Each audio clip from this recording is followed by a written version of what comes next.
Hello, hi, നമസ്കാരം കൂട്ടുകാരെ. തനൂസ് ഫാമിലിയുടെ പുതിയൊരു വീഡിയോയിലേക്ക് എല്ലാ പ്രിയപ്പെട്ടവർക്കും ഹൃദ്യമായ സ്വാഗതം. എല്ലാ ദിവസത്തെയും പോലെ അച്ചുക്കുട്ടനും ആമിലവും പതിവ് കളിതമാശകളിൽ ഏർപ്പെട്ടിരിക്കുകയാണ്. രണ്ടുപേർക്കും ചെറിയ ജലദോഷത്തിൻ്റെ ലക്ഷണമുണ്ട്. പക്ഷെ കളികൾക്ക് ഒരു കുറവുമില്ല. ആമിലുവിൻ്റെ കയ്യിൽ എന്ത് കിട്ടിയാലും അത് അച്ചുവിനെ കൊണ്ട് പിടിപ്പിച്ച് അവൻ അടങ്ങും. അച്ചുക്കുട്ടനാണെങ്കിൽ ഇങ്ങനത്തെ കളിപ്പാട്ടങ്ങളോടൊന്നും യാതൊരുവിധ താല്പര്യവുമില്ല. അവൻ്റേതായിട്ടുള്ളൊരു ലോകമുണ്ട്. അവിടെ അവൻ ചിരിക്കുകയും കളിക്കുകയും നടക്കുകയും ഇരിക്കുകയും ഒക്കെ ചെയ്യും. അച്ചുവിൻ്റെ അടുത്ത് ആമിലുവിൻ്റെ കളിയൊന്നും നടക്കാതായപ്പോൾ രണ്ടുപേരും രണ്ട് ദിശയിൽ കിടപ്പായി. ഇനി കുറച്ചു നേരത്തേക്ക് അച്ചുവിന് ആമിലുവിൻ്റെ ശല്യമില്ല. ഇനി കയ്യിലിരിക്കുന്ന കളിപ്പാട്ടം എങ്ങനെ പൊളിച്ചെടുക്കാം എന്നതിനെക്കുറിച്ചാണ് ചിന്ത. കളിക്കാൻ അച്ചുക്കുട്ടൻ സഹകരിച്ചില്ലെങ്കിൽ പിന്നെ ഒറ്റയ്ക്കാകും കളി. അതെത്ര നേരം വേണമെങ്കിലും നീണ്ടു നിൽക്കും. കൂട്ടുകാരെ, ഒരു കാര്യം പറയാൻ വിട്ടുപോയി. ഇന്നും നമ്മളൊരു പാചക വീഡിയോയുമായിട്ടാണ് നിങ്ങളുടെ മുന്നിലേക്ക് എത്തുന്നത്. നല്ലൊരു കടലക്കറി എളുപ്പത്തിൽ എങ്ങനെ തയ്യാറാക്കാം എന്ന് നോക്കാം. ഇതാ ഇവിടെ അടുപ്പിൽ ഒരു കുക്കർ എടുത്ത് വെച്ച് സവാള അരിഞ്ഞ് വേവിക്കാനായിട്ട് വെച്ചിട്ടുണ്ട്. കടലയുടെ ക്വാണ്ടിറ്റിക്ക് അനുസരിച്ച് നമുക്ക് സവാള എടുക്കാം. ഇനി മിക്സിയുടെ ഒരു ജാർ എടുത്തിട്ട് അതിലേക്ക് 2 പച്ചമുളക്, ചെറിയ കഷ്ണം ഇഞ്ചി, 3-4 അല്ലി വെളുത്തുള്ളി, 1 കഷ്ണം കറുവാപ്പട്ട, 4 ഗ്രാമ്പൂ, 1/2 ടീസ്പൂൺ പെരിഞ്ജീരകം, ഏലയ്ക്ക 1 ഇത്രയും മിക്സിയിൽ ചതച്ചെടുക്കുക. ഏകദേശം ഇതുപോലെ ചതച്ചെടുത്താൽ മതിയാകും. ഇനി നമുക്കിത് നന്നായി വെന്ത സവാളയിലേക്ക് ഇട്ട് കൊടുക്കാം. ഇനി ഇത് നന്നായിട്ടൊന്ന് ഇളക്കി കൊടുക്കുക. എല്ലാം കൂടി നന്നായിട്ടൊന്ന് മിക്സ് ആകട്ടെ. ആവശ്യത്തിന് ഉപ്പും കൂടി ചേർത്ത് കൊടുക്കാം. വീണ്ടും നമ്മൾ ഇളക്കി കൊടുക്കുന്നു. ഉപ്പ് എല്ലാ ഭാഗത്തും പിടിക്കട്ടെ. സവാളയും ഇപ്പോൾ ചേർത്ത മറ്റ് സാധനങ്ങളുമെല്ലാം ഒന്ന് മൂത്ത് വരട്ടെ.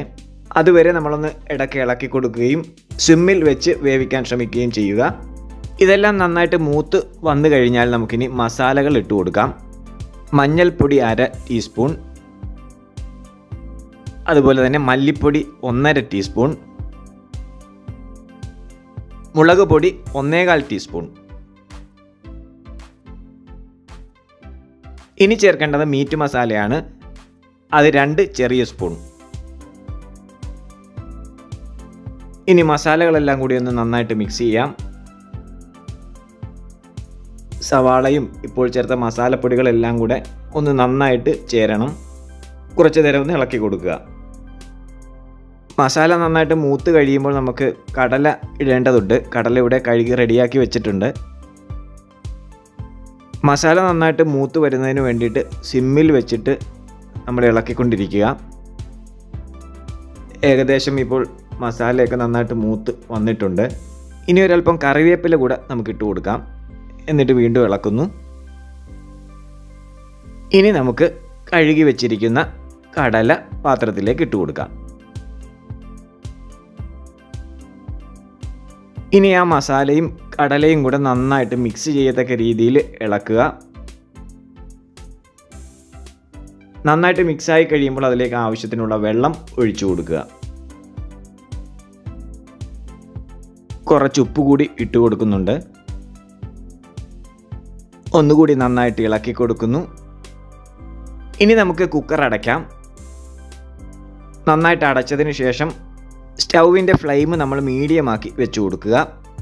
എന്നിട്ട് ഒരു 5 വിസിലടിക്കുന്നത് വരെ വെയിറ്റ് ചെയ്യുക. ഇനി നമുക്ക് തുറന്ന് നോക്കാം. ആഹാ, അടിപൊളി സ്മെല്ലാണ് വരുന്നത്.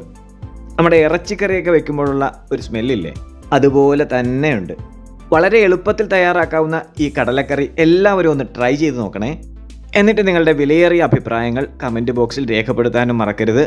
നമ്മുടെ ഈ ചാനൽ സബ്സ്ക്രൈബ് ചെയ്യാത്തവർ ഒന്ന് സബ്സ്ക്രൈബ് ചെയ്ത് സപ്പോർട്ട് ചെയ്യുക. അപ്പോൾ ഇന്നത്തേക്ക് ഇവിടെ ടാറ്റാ, ബൈ ബൈ.